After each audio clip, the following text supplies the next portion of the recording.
Did you see the stylish? Okay, welcome to the Young IPA podcast. I'm James. This is Pete. G'day, everyone. All right, sweet. This is our first remote podcast. This is, coronavirus. Everyone's making adjustments to their work schedule. So I'm at the IPA office. I'm at my manager's desk. Pete is in his living room. If anyone is like under, I'm in my compound. Yeah, from Pete's logistics bunker. So yeah, I guess I hope this is going out. So we'll go. Let's talk about it, Pete. I haven't seen you for a while. First off, how you been? And second, what are you making of everything? Well, thank you, James. And it is. Look, I'd give you a lot of curry, but it is good to see you, albeit on my phone. I'm really good. My sister-in-law just gave birth to my first nephew, and obviously that's a Q&A clap moment. Why don't we just clap? That's not a Q&A clap moment. So I'm just turning my phone back on. A Q&A clap moment is like something completely stupid. This is great. Anyway, so to young William, welcome to the world. No, but apart from that, just a big thank you to Saul and Steve and everyone else who's been able to get us on the air this week. It's been huge, and we're going to come back bigger and better than ever. Yeah, for sure. So let's talk about coronavirus, because there's obviously so much to talk about. There's so many different aspects to this.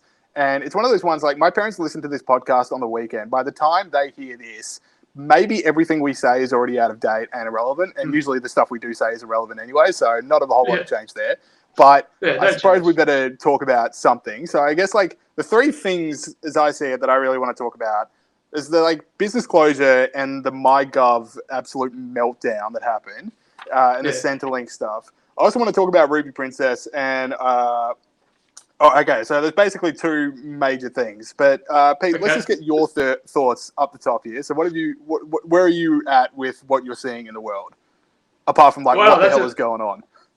That's a very open-ended question, James. Now, look, from my perspective, it feels like we're in two camps. There's we should shut everything down straight away, or we should do this gradually and not hurt businesses and all that too much. Obviously, I fall in the latter camp. That's based on my sunny classical liberal outlook on life. I don't think we should be rushing into it. I did notice overnight, actually, and I'm just looking at my laptop now, 800 professionals from the fields of epidemiology and medicine have signed a letter organised by Yale University, James, that says crackdowns, shutdowns, travel restrictions, sweeping closures, and work restrictions could be counterproductive. So I don't think we should be rushing into stuff. We saw today Albanese sort of take the ALP on a different direction and break the unity with the coalition on how we should deal with this. I lean towards, in general, less restriction and slower restriction as opposed to shutting everything straight away. Yeah, like, I'm with you. Like, no one wants people to die, because, like, when Trump starts talking about economic recovery and people start saying we need to slow down the restrictions, it turned in on Twitter to we have to sacrifice our grandparents so the GDP can go up, which is like this so unhelpful way of putting it. And it's not what anyone's saying. And obviously you don't want your country to turn into what's happening in Italy, Spain, and France, which is just, those places are all in complete meltdown. There's thousands and thousands of people. And, you see those reports in the hospitals, like people are just getting, that person lives, that person dies kind of stuff. So you don't want your country to get there. So I get a lockdown briefly just until we know how many people actually have this disease and we can get some more information on it.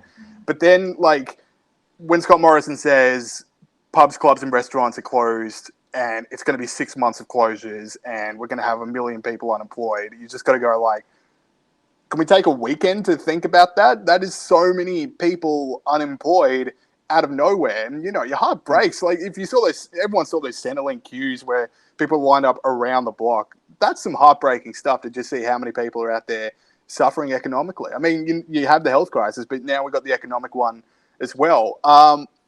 So I want to get into the Centrelink stuff at the start, but first things first, Scott Morrison says we're going to increase the New Start thing, so we're going to get a whole lot of more people getting unemployment benefits.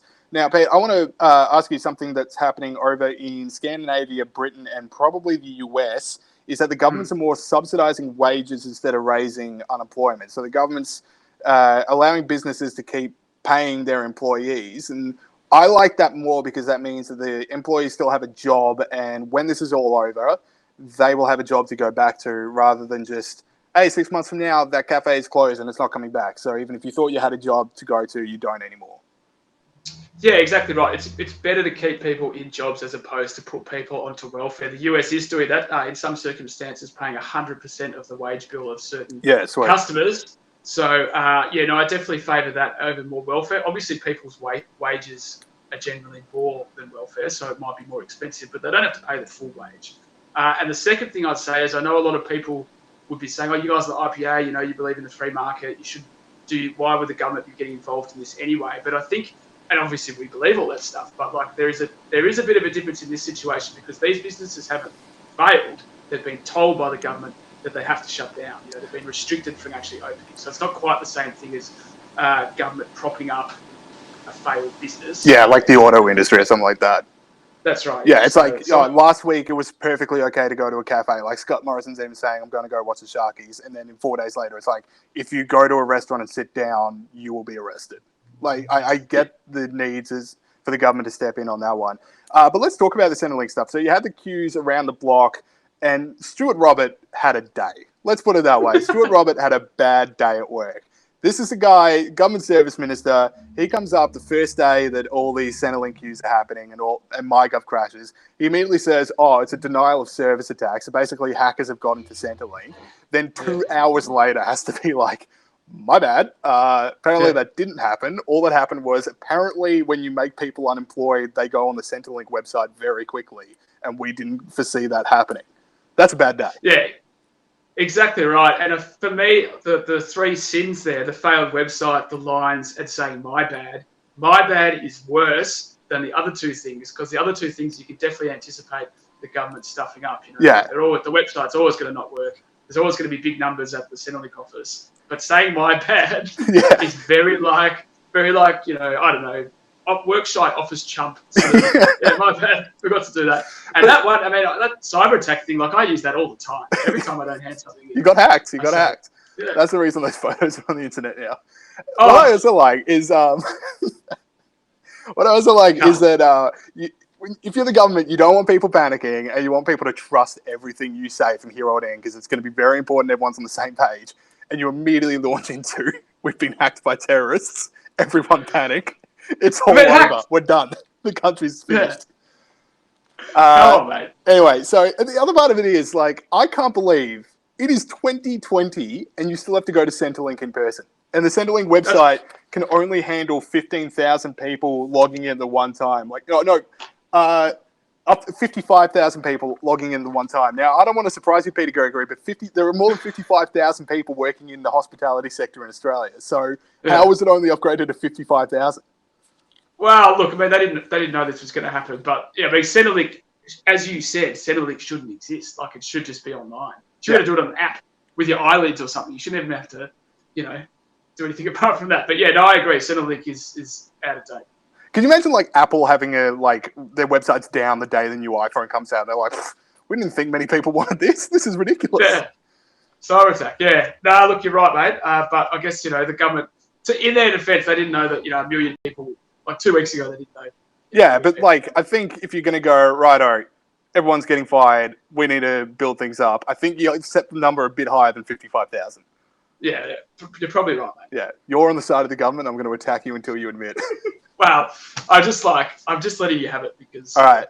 Then the last thing I want to talk about before we get into heroes and villains is there's all this coverage about Victoria Premier Daniel Andrews and the New South Wales Premier going harder on lockdowns than any other state, and even going against the wishes of the federal government on some things.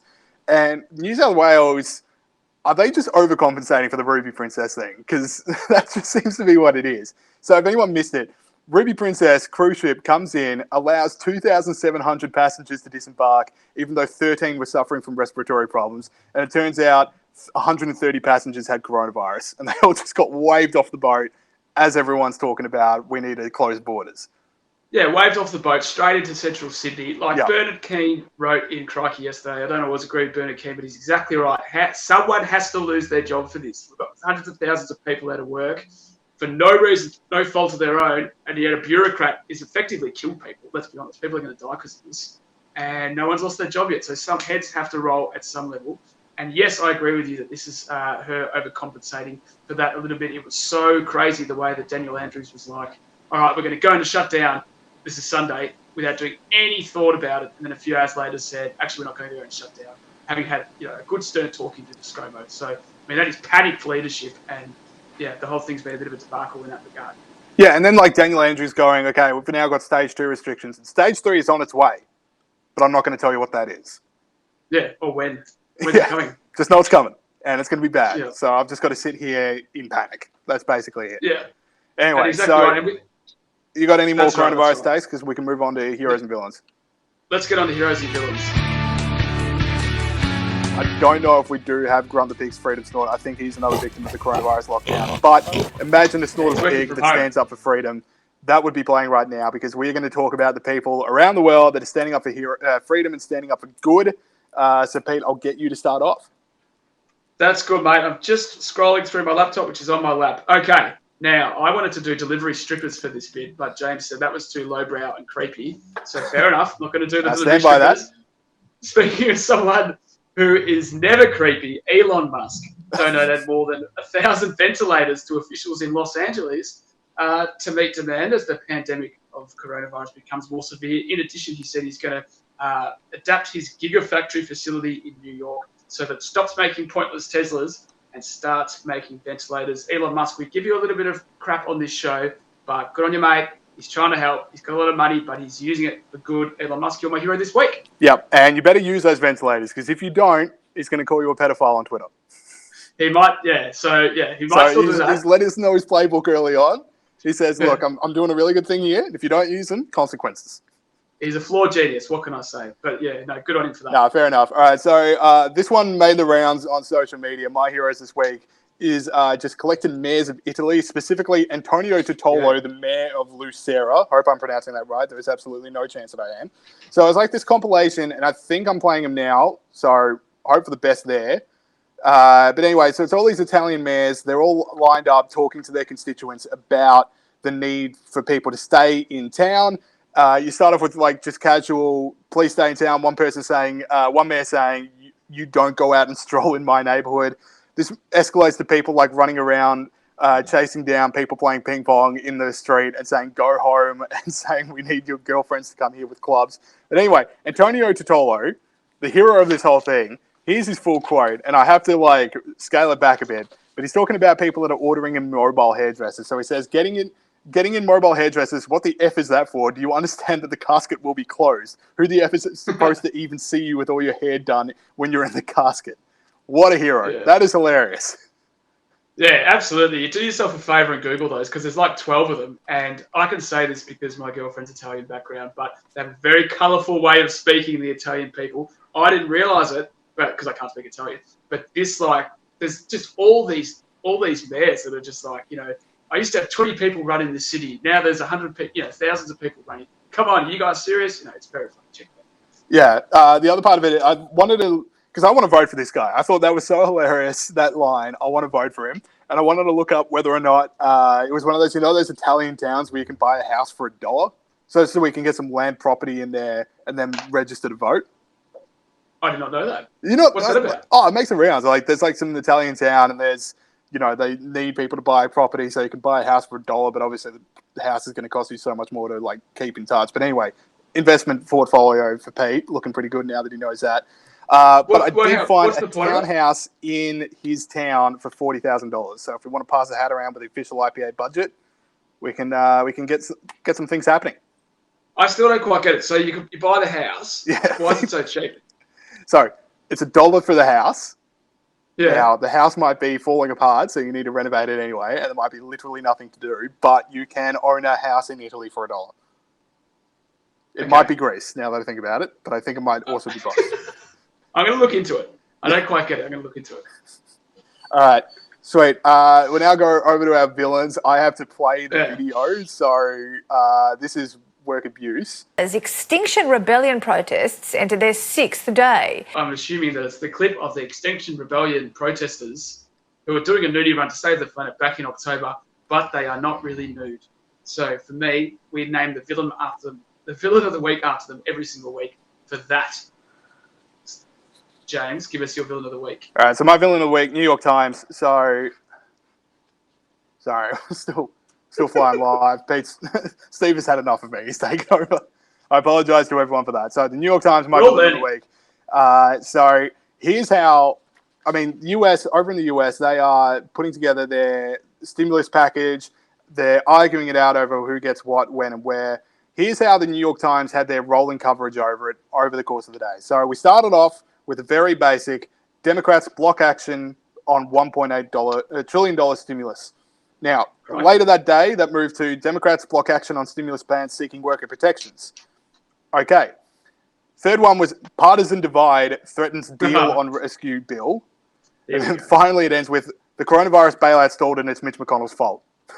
Now that is some big level journalism right there. So that's over the course of one day. Over the course of one day, they were like, okay, the Democrats are what's holding this up. Now it's both parties. Now it's Mitch McConnell. Just always got to stay on the party lines. These people, they're like, Trump has got to respect the media more, blah, blah, blah, blah, blah. Yeah, exactly. And they do stuff like this. He's hollowing out faith in the institutions we have. Yeah, it's Trump's fault. All right, so that's mine. You got yours? Yeah, I've got mine, mate. I just realised the screenshot I did of this tweet is really small, so that's helpful. But do you want me to read it out? No, that's all right. It's just big enough. I'll just have to lean in. So my villain this week is Wendy Harmer, an ABC radio presenter on Sydney ABC. She does the breakfast show, which I think is quite successful. Anyway, Wendy Harmer tweeted during the week. So all set to broadcast from home tomorrow morning, like us.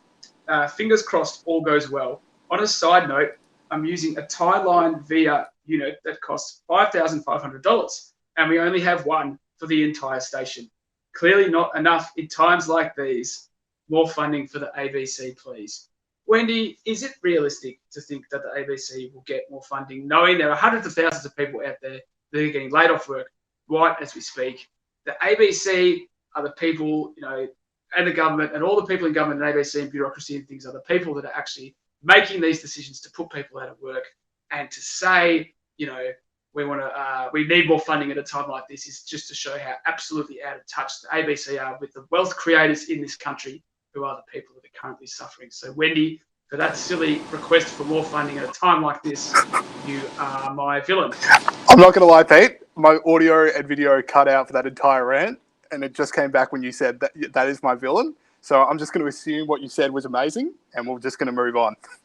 It was really good. Yeah. It was really good. I had my own points about it, but I don't know if I'm just going to step over yours. Did you just basically go, can we just rip the ventilators out of people that need them's mouths just so we can pay for the ABC?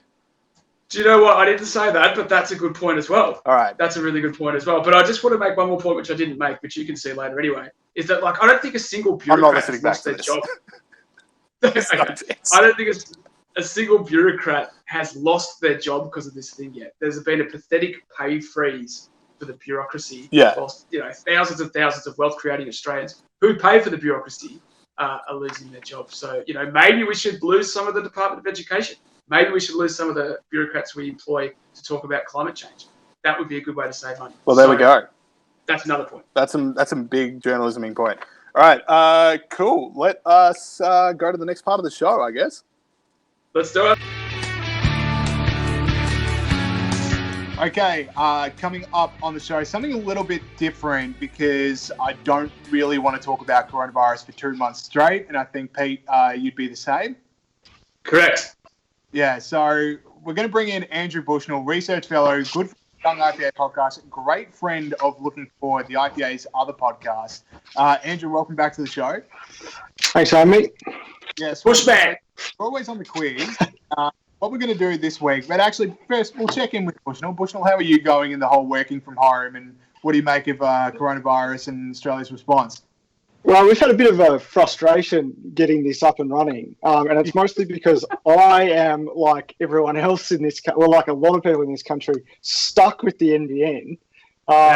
It's a debacle from conception onwards. Has been nothing but a drain on this country and is now destroying me psychologically. So other than that, I'm fine. I've managed to escape the disease that's ravaging the country, but that doesn't mean that I don't have anything to complain about. No. The day the Bushnell runs out of things to complain about, that's a world I don't want to live in. I'm with you. I've got the NBN as well, and just occasionally it just shuts off for like an hour and a half. Like there's nothing you can do. It's just, we're out. And I've gone, that's okay when I'm trying to watch a movie, but when I'm trying to do a podcast, what's going to happen? And it just seems to be like, yeah, you're just going to have to cop it. Yeah, exactly. It's this was scheduled to take place, this conversation, about 6 hours ago. As I Just said, for the viewers. As I said off air just before, we have to use NBN. We wanted to use a private company. They wouldn't let us. It costs more, and it's crapper. This is East Germany. It's all but the torture. Yeah. Okay, sweet. So here's what we're going to do instead of a quiz and instead of an interview. And we're going to do a few of these coming forward, bring in a few friends of the show. It's going to be like this thing, and Pete, you're going to have to help me out with the explanation because there's a chance I don't do too well. But we're going to mock draft random topics. So I'll explain it like this week. We're going to mock draft shows we're watching as we lock down. So obviously everyone's hitting Netflix, everyone's hitting Stan, everyone's hitting Foxtel Go at the moment, streaming TV shows. And we're going to draft the best TV shows to watch. Once someone takes it, it's off the board. We're going to go serpentine level draft. So whoever picks third has the fourth pick. Whoever picks first has the sixth pick, and so on. Pete, anything I'm missing? Well, yeah. The simplest possible model. Yeah. So like a mock draft, like a footy draft or an NBA draft. Yeah. That's what we're talking about. And what happens? How do we decide who wins? Oh, yeah. So we're going to put up something on Instagram when the show comes out, and people can vote on who's assembled the best roster of TV shows to binge. That's right. Cool. All right. Bushnell, you are guest, so I reckon you get first pick. So what's your number one show to watch? Oh, Pete's got something? That's all right. I'll save it. Cool. All right, Bushnell, you've got first pick. What are you taking? All right, Bushnell, welcome back. We lost you there, so you want to hit us with your first pick again? Yeah, well, I just wanted to build suspense by having my internet collapse and then have to change from one room to another in my apartment. So anyway, as I was saying, I think that the most entertaining show that you can binge watch, particularly if you haven't done but it's worth a rewatch while you're locked down, is Breaking Bad. Oh, yeah. Oh. Picks. I lost you there, Bolter. What did you say, mate? I just said that was one of my first picks. Bushnell, explain your thinking. So I recently rewatched Breaking Bad from start to finish because my wife had never seen it. We actually got Stan just for the purpose of me showing Breaking Bad to my wife. I was like, you have to watch this, so we're getting it, which has been an excuse for me to double the amount of streaming in our house. And I just think that of the golden age of TV shows, as they call it, you know, the shows with the male anti-hero kind of show, I think Breaking Bad is the most entertaining one. It might not be the most deep compared to, say, The Sopranos or Mad Men or other shows that I'm sure that we'll hear about today, but I think Breaking Bad, for sheer entertainment value to distract you from what's going on outside your four walls, I don't think you can get a better choice than that one. No, Can I jump in there? Yeah. So you just referred to the golden age of TV there, Bushy. What is that? I'm not a big TV guy. Maybe a few of our listeners aren't as well. What was the golden age of TV? So the golden age of TV was this period kicked off with The Sopranos. Tony Soprano, extremely memorable character, mafia boss, also battling deep-seated psychological issues to do with family trauma. From about that period through to probably the end of Breaking Bad, that's kind of your golden era of TV, where you had this. It was basically the return of sort of sophisticated serialization in television storytelling, and you ended up with a number of high-profile writers and actors moving into TV as a medium. Anyway, I could bore you with this but mostly it was because the invention of, you had streaming, expansion of cable, home setups like your TVs are better now, and all of this came together to create like a period where there was actually good shows to watch. For about 10 golden. Pete, pick two. Oh, so I get pick two, do I? Yeah. All right, you beauty. Well, as I just mentioned, I'm not a massive TV guy, so I don't watch as much TV as you guys, and I'm not really as interested in this as you guys, but I do want to troll Bolt, and I know that Bolt's favourite show in the world is The Simpsons, and I'm going to pick one. Yes. That was my number one pick. That hurts. Yeah, I know. And also there's like 400 seasons of it, so if this thing goes on for years and years, you can watch them all. It's the perfect pick. I thought I was going to win the draft in the first round, and it's been taken away. It's so much. All right. I gotta say, I was on my list too, but they've buried their good seasons under so many bad seasons. I just wouldn't want to recommend anyone binge watch season 25 of The Simpsons. But there's like 100 episodes of The Simpsons you could watch 40 times, and I have, and it's still funny. Yeah, I have too. All right, so I get 2 picks in a row as we're doing the snake draft. So I get pick 3 and 4. So I'm going to take 1 comedy. I'm going to take 1 drama. I'll start off with the comedy. I'm going to go the Office US version. Again, something you can binge. That's like there's over 100 episodes of it. Most of it is very good. Always like scenes you can come back to, episodes you can come back to. So Office US is my first pick.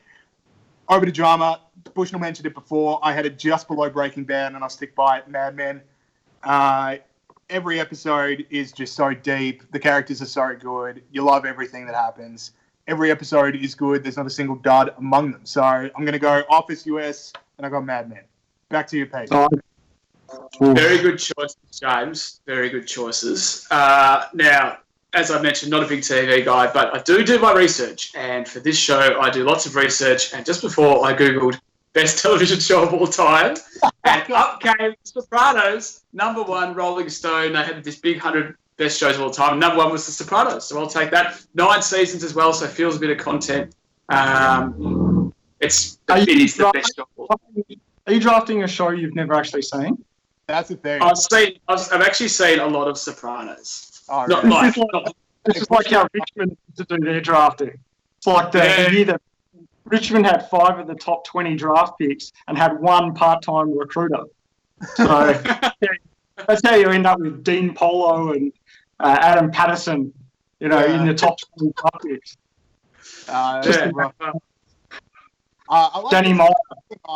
Drafting stuff that we're going to rewatch. Pete's just like got this full smorgasbord of like, what other shows I've always wanted to watch? Let me just have a look. Yeah. I can't wait to get into it. All right, sweet. Bushnell, you got 2 in a row, mate. Okay, my next pick, I feel like I should recommend a comedy, having gone with the drama first. So, and you've already had this, The Simpsons, so I'm going to go with Seinfeld, which is on Stan.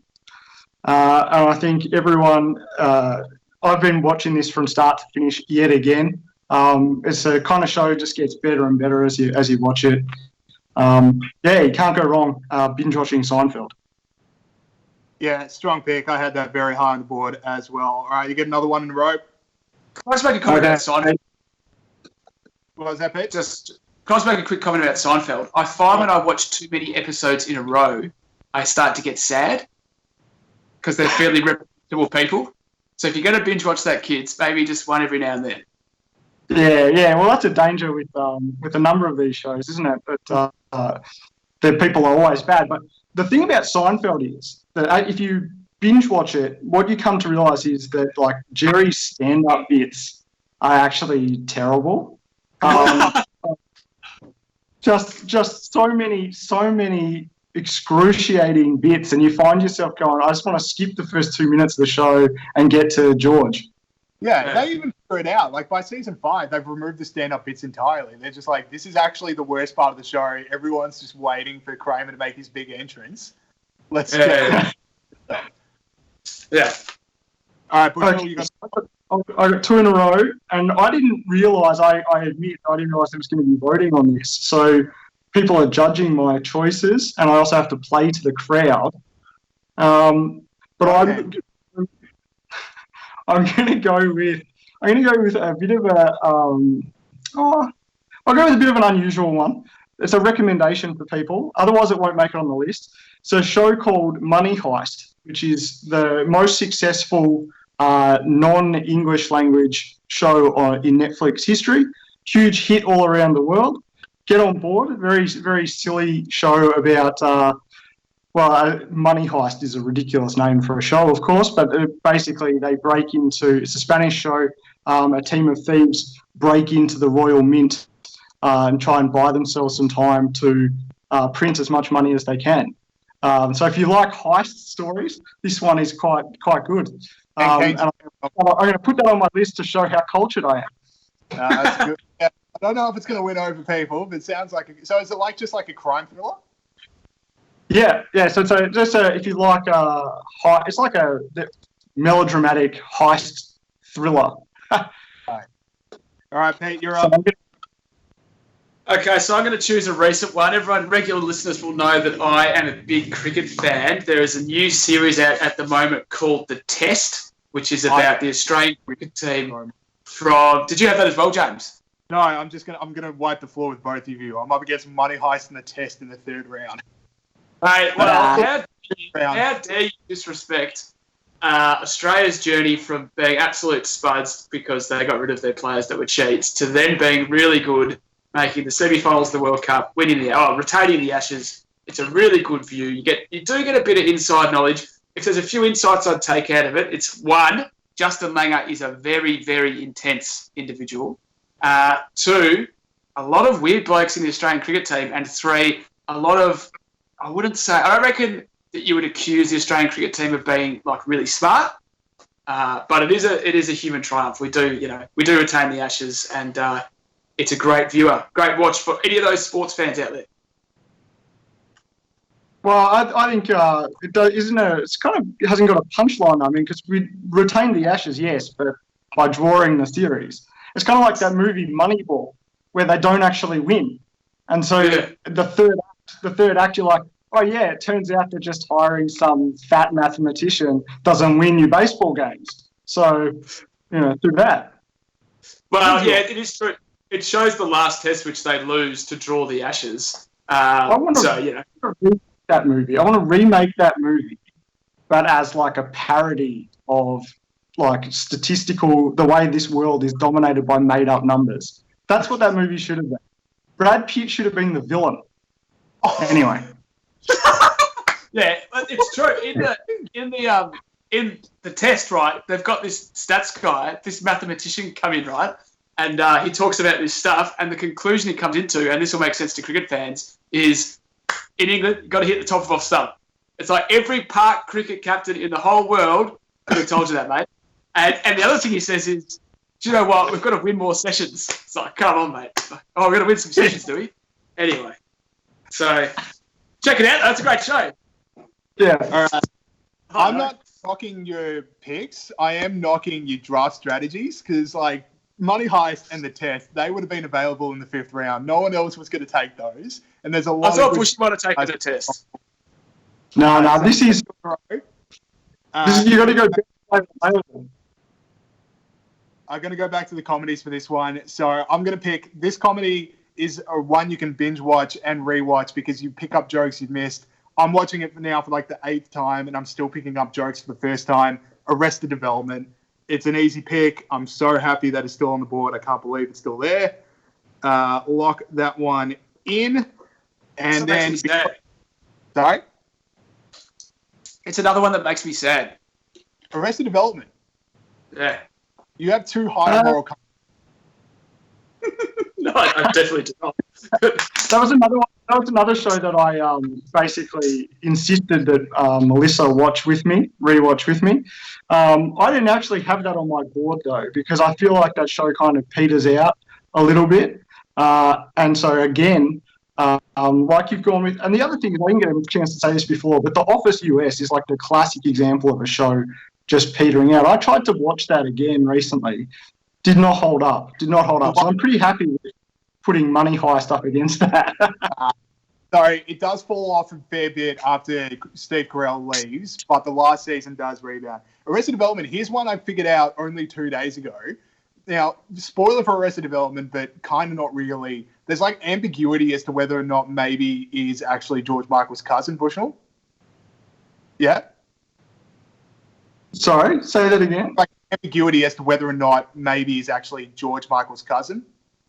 Yeah, because you don't know whether how she was conceived. Call the character maybe, so he would say, "This is my cousin, maybe." I only figured that out 2 days ago. Anyway, so we'll move on. Now, I beat Troy in the first round by taking The Simpsons, and it burns this pit of hatred in my stomach. So I'm going to return the favor take the only show that Peter Gregory likes. I'm taking Peaky Blinders. Oh, I didn't think of Peaky Blinders. Yeah. That's not a good show. That's not a good show. It is a People good at show. home Why watching not this. something we watch? People are watching this. I mean, honestly, Money Heist versus Peaky Blinders. No contest. I absolutely know what happened seasons 2 to 5. I can't remember. So it's going to be like watching it for the first time again.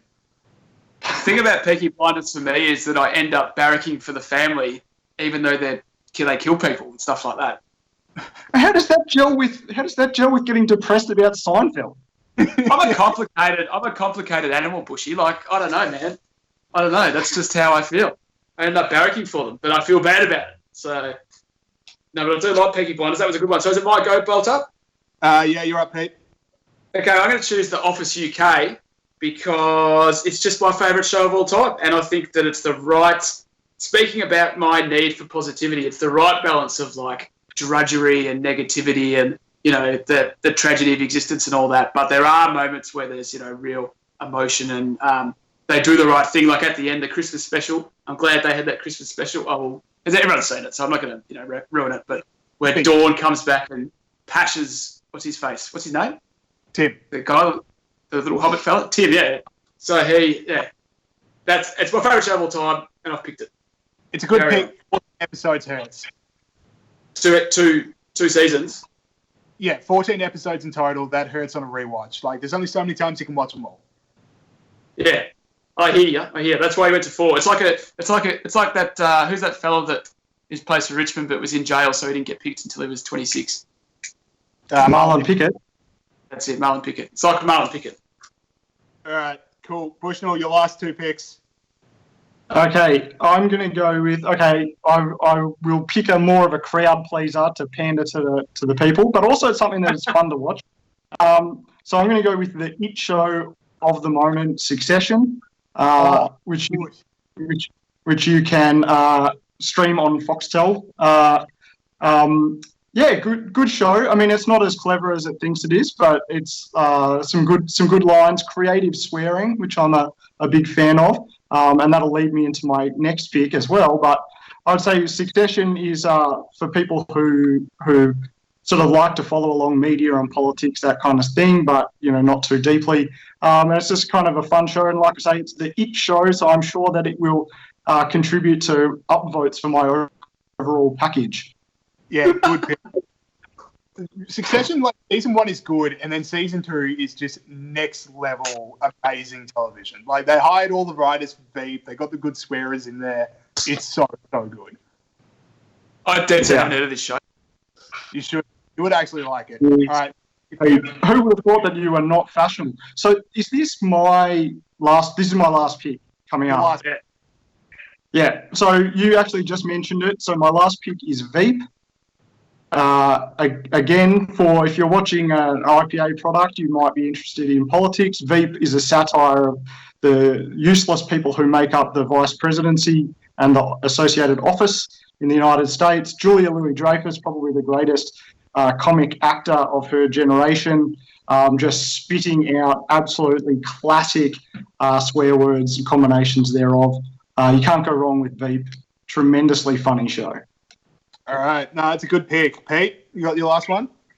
Yeah, last one. This one's a bit of a curveball, a bit of a project player. A lot of people might not have heard, heaps of people won't have heard of this show. Bushnell might have, because we're of the same vintage. I'm going to select The Wonder Years, because when I was in like grade 3 and grade 4 and I was coming home from school, they would have reruns of The Wonder Years on TV, and it was absolutely compelling television. Don't you wave your hand at me, James Bolt. It went to 6 seasons between 1988 and 1993. Fred Savage as Kevin Arnold. I can't remember the woman's name, but everyone had a crush on Winnie. Don't know what her real name is. And it had a beautiful opening song, a great version of A Little Bit of Help from Your Friends by the Beatles. Maybe first Pete. What's that? Yeah, it had the Joe Cocker version of the song. Yeah, sing it for us. That's what it is. Oh, what would you do if I sang out of tune? Would you stand up and walk out on me? Beautiful stuff. I don't know how anyone would watch it these days, but you'll find it. All right, I will remind everyone that this is the Young IPA podcast, so thank you for that, Pete. But Good on you, mate. I've got a younger soul than you anyway. I've got a more happy, carefree demeanour. I got two picks here. I've either got the crowd pleaser that's going to secure this title for me, or the one that's true to my heart, and I don't know which way I'm going to go. Crowd pleaser. I'm going to expect. No one cares about your heart, mate. Sorry? Crowd pleaser. No one cares about your heart. This is like, test the I'm market. going to pick Game of Thrones. Boo. See, there you go. That's a win for me. That's it. I've won. You can't honestly recommend that anyone sit through all those seasons to get to that ending. It's not fair on them. It's not fair on them. Hard Home will always be one of the great episodes of TV. Like, no matter how bad the last season was, Hard Home was better. I love Game of Thrones. And one of the reasons I loved it is because there's this modern trend, Bushy, which you can talk about in a sec, of putting unattractive people on TV, whereas Game of Thrones is full of hot people, and that is obviously good. And also good versus evil, interesting stuff. There's lots of forests. I like forests in a TV show. So that's why I like Game of Thrones. But if you could pick up on that same Bushy, because I know that it's... that is right. I've been thinking about this in relation to... I don't know about forests, but has anyone started watching this show, Devs? This show, Devs. I tried to watch it last night. I did not like the look of it. It was it's written and directed by Alex Garland, who I normally quite like. You might know him from like Sunshine, things like that. But but everyone in this show is ugly, like physically unattractive. Now, not like this podcast, mate. I'm not an oil painting. I know this, but I'm also not paid to be on television. And this is the important point. This is an important point. They're doing this to demoralise us. Like when I go out the front door, I see ugly people. I want escapism. I turn on the TV. I want to see good-looking people doing interesting things, not in this case, ugly people doing inexplicable things. I agree. It's part of this, like, they want to, showing hot people somehow discriminatory, or you can tell it's some politically correct thing, right? That's what I mean in this. Yeah, most of the audience for this podcast will listen to it. They won't watch the YouTube video. So I'm on safe ground, I think. That's exactly right. And I think, that that escapism thing is true. James? All right, sweet. What did we all miss? My last pick was between Game of Thrones or the 2017 AFL Grand Final. So, imagine all the Richmond fans voting. That would have been 90,000 votes for that, mate. Just the Tiger website. Also in comedies, I had The Thick of It, which is the UK original version of Veep. Had Frasier, didn't get picked. And then the drama that I didn't pick was 6 Feet Under, which I also like. Anyone else? Any big omissions? What didn't you pick? Justified, I had on my list. Great TV show from the golden age. Narcos Mexico is probably one of the better Netflix options that you've got. And you can because I was watching after Pablo got it. Sorry? I stopped watching Narcos after Pablo died. I had no interest in anything else. No. The Narcos Mexico, the spin-off series, is a better show. It doesn't have so much of the stupid voiceover that kind of wrecked the other one. I also found out in researching for this, and I wanted to chuck this in, but I couldn't squeeze it into the draft. You can stream Miami Vice on Channel 9's website. So get around that, because Miami Vice is like one of the best shows ever made. I don't It invented a style, invented a fashion. You got to watch it. It's a great show. Don Johnson, get around him. Real public service announcement that from Bushnell. You've got. I was gonna do Game of Thrones. That's the one I couldn't fit in. And to be honest, I only had 6. And if you guys chose 2 of them, I was gonna start googling while we chatted. I knew that no one would do the one to you. So 6 is enough. Yeah. All right. I'll wipe the floor with all of you. All right, Bushnell, thanks so much for that, mate. And we've got another draft for you guys next week. All right, so here's the stuff we got at the end of the show. I want to start off with what is quickly becoming my favorite segment. It is up there with Q&A clap of the week, and I think we're just calling it Joe Biden is 1,000. Yeah, that's what we're going with. All right, so this week's entry to the Joe Biden is 1,000 years old. He's on The View. He's being asked about coronavirus. Now, Trump obviously pretty controversial with the call to say the cure cannot be worse than the disease. They asked for Joe Biden's take on that. Would reassess the recommended period for keeping businesses shut and people at home. Are you at all concerned, as Trump said, that we cannot let the cure be worse than the problem itself? We have to take care of the cure. That will make the problem worse no matter what. No matter what. Your thoughts? Well, I can see what he's getting at there. So that's a word for word what he said? That is word for word what he said. We have to take care of the cure. That will make the problem worse. See, obviously he means the opposite of that. And I'm not having a go at old people, but there is a time where you become not capable of being president. Yeah. And Joe Biden, that was 5 years ago. Exactly right. So this guy, imagine if he was doing the coronavirus stuff right now. Yeah.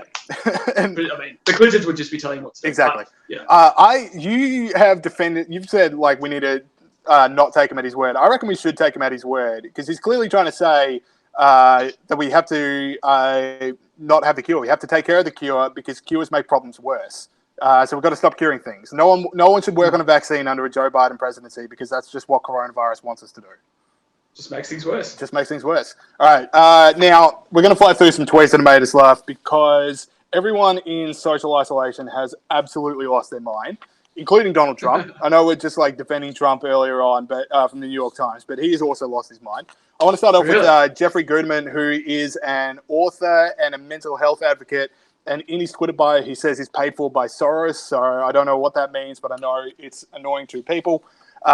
It can't be right. There's no left-wing billionaires. Yeah, exactly. All right. So he's tweeted out to Donald Trump, just to make sure the man seasoned himself. I'm very rich, so none of this hurts me. I feel bad for those who are suffering and died. I am joyous that this has happened during your one and only term. Now, it's deleted the tweet, but that is one of the few tweets I've ever seen which somehow gets worse with every single sentence.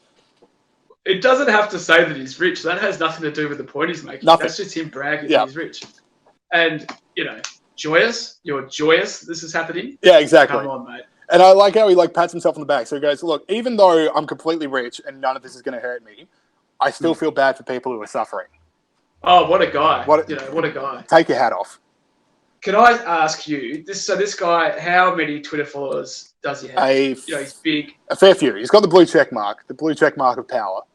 So we're talking hundreds of thousands. I would say over 100,000. I don't know off the top of my head, but yeah.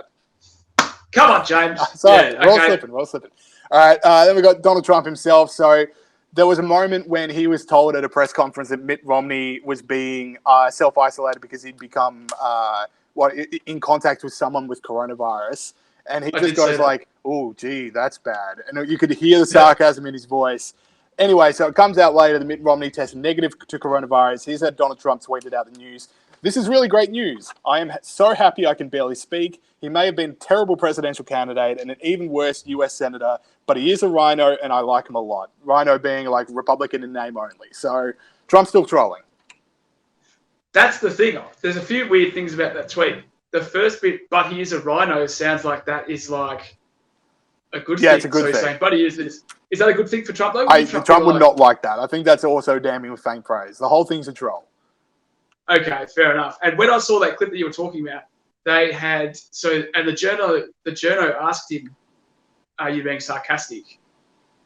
When he said that thing about Romney, and he goes, "No, not sarcastic at all." And you could tell that he was like, "I shouldn't show that I'm happy this guy is in isolation," even though he clearly was. Yeah, exactly. Well, they say keep up normal behavior in times of crisis. You always got to keep your own traditions and your own ways of being. So I reckon if Trump stops being a horrendous troll and starts forgiving his enemies and being really empathetic, then I'm going to start panicking because what does he know that's made him see God and abandon his ways? So when he does this, I go, things are okay. We're going to come out of this okay. Donald Trump still has not stopped being a complete and utter Twitter troll. He's still operating as always. That's exactly right. He cannot start changing his behaviour now. He's got to keep, doing this stuff. Right. And the last one I've got, so this is fresh off the press. A Green Senator from New South Wales, Maureen Faruqi, tweeted out this clipped a speech of her speaking to the New South Wales Senate. Here she goes. COVID-19 is a gendered crisis. Nurses, nurse aides, teachers, child carers, and early childhood educators, aged care workers, and cleaners are mostly women. They are on the front line of this public health crisis and carry a disproportionate risk of being exposed to the virus. Now, Pete, your thoughts? I don't think that coronavirus knows what gender is or has a gender. It's weird that she hasn't mentioned all the male-dominated industries that are also extra exposed to the virus, like police, like doctors. I'm not 100% sure about that one, but I'm pretty sure, like orderlies, like security guards at hospitals. I'm not sure why she wouldn't be mentioning those. In addition, coronavirus kills more men than women. Not that it's a competition, but it does. But we're winning. If it was a competition, we're winning. And the thing is, one of the things about coronavirus, which I think is going to be good, is that it's going to kill identity politics and climate change. Like, this is what a crisis looks like, not, the temperature going up by, half a degree, whatever. And identity politics is stupid in a time like this because the coronavirus does not care what your gender is. It will get you. I just can't believe it took this long to get here. It's been 5 whole days before we had someone try to bring identity politics and gender politics into coronavirus. I saw a few ones before this, actually. Oh, really? All right. Well, okay. So maybe I've just been missing it, but I've not seen, I thought we would have got here, I don't know, March 10. I thought March 10 would have been a time to really get gender into it. March 28, I'm just like, you've lost your fastball. Yeah, you're getting a bit sloppy. Well, there was some in America, and obviously this person has seen, those American articles and tweets, and she's like, you know what, I can make a bit of hay out of this, and away she's gone. Yeah. All right, so that is it for the show this week. We're going to be doing a whole lot of remote shows coming up, talking, since we've got this shutdown, who knows how long it's going to be. So, yeah, we'll see you guys next week. Thank you so much for listening. Thank you, everyone who made this show possible. Keep going. Oh, how's that? I'm ready to run through a wall. All right, see you next week. Inspirational. See ya.